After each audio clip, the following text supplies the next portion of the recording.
नमस्कार, आप देख रहे हैं बीबी के न्यूज। मोदी ने आम जनता को संबोधित करते हुए कहा कि चिंता मत कीजिए, बहुत जल्द मथुरा में कृष्ण लोक बनेगा। लोकसभा में बीजेपी सांसद ने भी इस बात को व्यक्त किया। संसद के चालू सत्र बजट के दौरान लोकसभा में भ्रष्टाचार के साथ ही राम मंदिर और मथुरा के कृष्ण जन्मभूमि की भी गूंज सुनाई दी। बीजेपी के सांसद उदय प्रताप सिंह ने राम मंदिर का जिक्र किया और अधीर रंजन चौधरी को संबोधित करते हुए ये भी कहा कि चिंता मत कीजिए, बहुत जल्द वहां कृष्ण लोक बनेगा। लोकसभा में राष्ट्रपति के अभिभाषण पर धन्यवाद प्रस्ताव पर मंगलवार को चर्चा हुई। राष्ट्रपति के अभिभाषण पर धन्यवाद प्रस्ताव पर चर्चा के दौरान सत्ताधारी भारतीय जनता पार्टी के सांसदों ने विपक्षी कांग्रेस पर जमकर हमला बोला।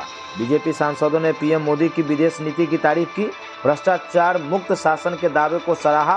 तो वहीं कांग्रेस और मोदी सरकार से पूर्ववर्ती यूपीए सरकार पर भ्रष्टाचार को लेकर जमकर हमला बोला।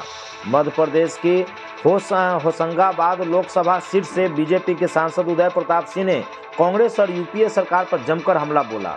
उदय प्रताप सिंह ने यूपीए सरकार का कार्यकाल याद किया और कहा कि खादी की जितनी दुर्दशा उस दौर में हुई उतनी आज़ादी के बाद कभी नहीं हुई। उन्होंने कहा तब टीवी खोलने से डर लगता था कि कहीं कोई नया स्कैम तो नहीं आ गया।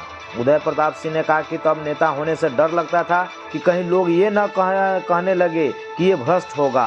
उन्होंने कहा कि मोदी सरकार के सत्ता में आने के बाद हालात बदले और देश को भ्रष्टाचार मुक्त शासन देने का काम इस समय सरकार ने किया। होशंगाबाद के बीजेपी सांसद ने पीएम मोदी के साथ ही गृह मंत्री अमित शाह की भी तारीफ की और उन्हें सरदार वल्लभ भाई पटेल के बाद देश का सबसे ताकतवर गृह मंत्री बताया।